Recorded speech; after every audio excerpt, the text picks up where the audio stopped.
欢迎收看第10907北京不静音。最近在中国又发生了很多大事儿我就不在此一一给大家复盘了。我相信大家应该都知道发生了什么。继对军队的大清洗之后，对于这个军事科研体系又进行了一轮清洗。那比较著名的人物就是中国歼击机系列的总设计师杨伟同志，还有呢防空雷达的领军人物吴曼清还有什么导弹专家呀、核物理专家呀，很多。那为什么会发生这一轮大清洗呢？美国打委内瑞拉和伊朗彻底暴露了中国这个军事装备以及军事科研的水分太大了。那习近平原来是不知道的现在这回知道了龙颜大怒杀无赦了一片。我先说结论我目前的观察，我觉得2029年之前中共是打不了台湾了。那这个判断呢有两个依据一个依据呢是我们知道你对军队以及对于这个整个科研团队这么大的一个动静，你想要用2-3年的时间缓过来是不可能的。那理论上这样大的动静，你需要重建整个这个军事的装备的体系运营的体系没个8年10年是不可能的。但是我为什么只说到2029年呢？是因为我说的并不是中国军队重新具备习近平原来认为的可以打台湾的那个能力，这个是重建不起来的。但是呢2-3年的时间足够重新建立起一套虚假的、足够拍马屁的、足够能让习近平放心的这么一个新的队伍就上来一波新的人，然后慢慢的又去造假，慢慢的去哄着皇上，最后让他觉得又行了我又站起来了，我又可以去打台湾了。这个2-3年时间足够建立了，这是第一个判断。那第二个判断呢，就是习近平当局也看到了美国川普政府的一种强硬的姿态包括这个国务卿卢比奥，那么他们现在很可能会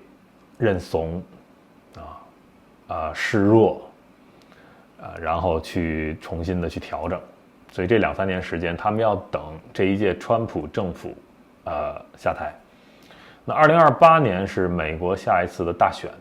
那么中共一定会观察一下，用就是这个大选的结果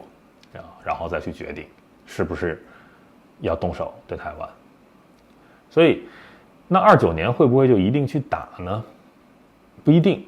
但是29年差不多到30年就在那2-3年期间是中共打台湾的最后的窗口期，再过了就更加的没有指望我们就从一个指标上来分析我们知道这个现在是第5代战机，对吧？那么美国是这个 F-35从它这个研发到真正的具备这个军队的战斗力，大概用了9到10年的时间。那么现在美国的第6代战机这 F-47又开始进入到这一个阶段了那么慢慢的适配军队。那如果还需要9到10年的时间的话，那也就是说会在大概2035-36年左右替换，形成新的战斗力，那中国就更打不过了。而且呢中国的经济持续下行那你现在如果认怂的话，不代表说你就立刻可以回到过去的好日子了，对吧？那只是说慢慢的还是继续的围剿你，但是给你一些这个订单可以让你继续活着，允许你活着，不会马上的去颠覆你这个政权。但是经济还是不好的而且中国的这个人口的结构问题是改变不了的。所以从现在如果10年之后经历10年的这种社会低潮期，中国的社会的总体就没有什么活力了。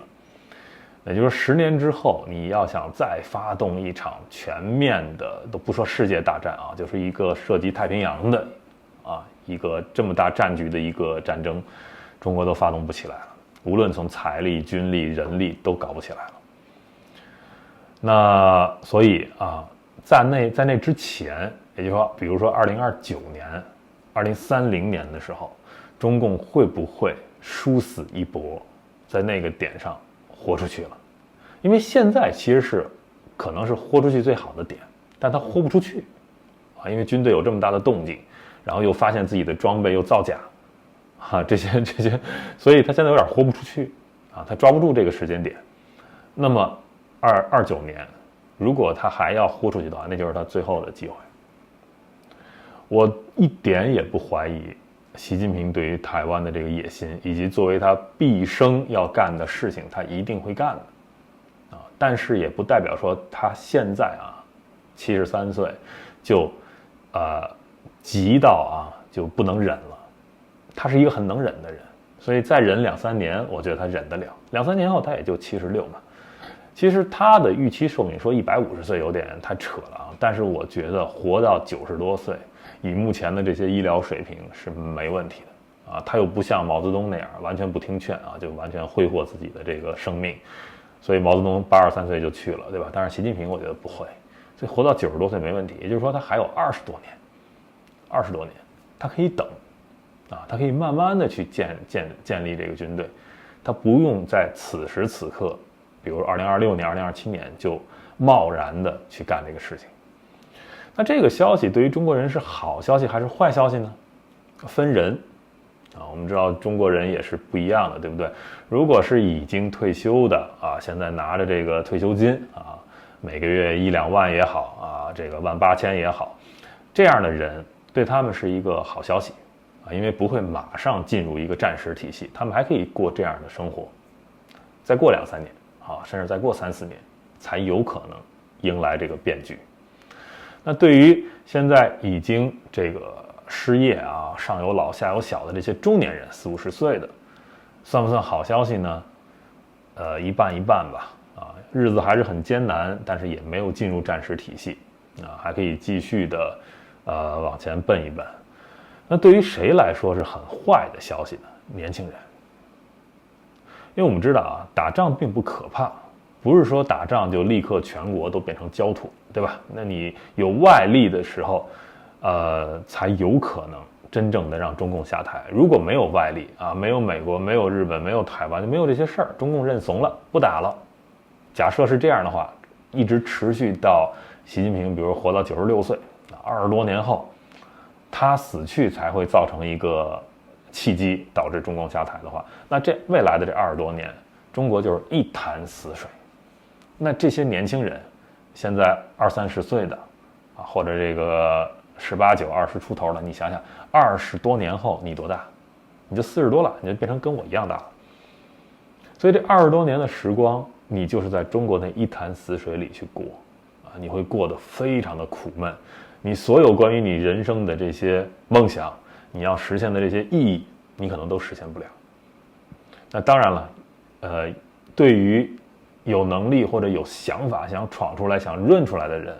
那未来这2-3年也是一个窗口期你能不能抓住？因为一旦如果29年真正开战进入战时体系的话，那这些年轻人就是随时你就会被征兵了嘛这个是你就不可控了，你的人生你的命运。所以这又是一个窗口期。那对于小孩子来说呢，怎么说呢？如果是很小的孩子那可能现在没有打仗，那他们还可以再往大再多长2-3岁、3-4岁，可能是个好事儿。虽然在那种环境里接受那样的教育，也挺没有指望的，对吧？但是对于身体健康来说，还可以不用遭遇这个战时的一个极限的状态。战时极限状态是什么样？中国人都经历过疫情时候的3年，对吧？都经历过这些封城，那就是比那个恐怖100倍自己去想象，对吧？那但是呢，又对于这些现在13、14岁的、14、15岁的这些孩子，又是挺悲催的一个事情，因为3、4年后正好成年了，正好是这个征兵就征的是他们，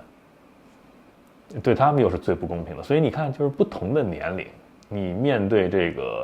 个国家的一个状况的时候，你的心态是不一样的。OK 这就是今天我想给大家分析的我目前对于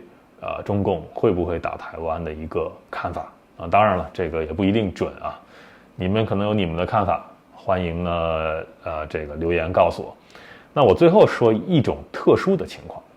啊，一种极端的情况，就是我们现在来判断，就是中共会不会打呀，他有没有能力啊，都是通过他的一些反腐的手段啊，名义上的反腐实际上是在清洗啊，无论是清洗这个军队还是最近清洗这些科研人员啊。但是呢，中共也不是傻子，他也明白你们都是通过这些东西在分析的。所以如果有一天中共打算要出其不意的攻打台湾的话，他甚至有可能做这么一出戏，就是又搞一轮大清洗啊。表面上其实这些人都没有真正的清洗，但是就做戏做全套啊，然后让你们觉得哦，这中共这个更腐败了啊，更完蛋了，又一轮大清洗，近期肯定打不了了。但恰恰就是这就是一个前奏啊，这就是一个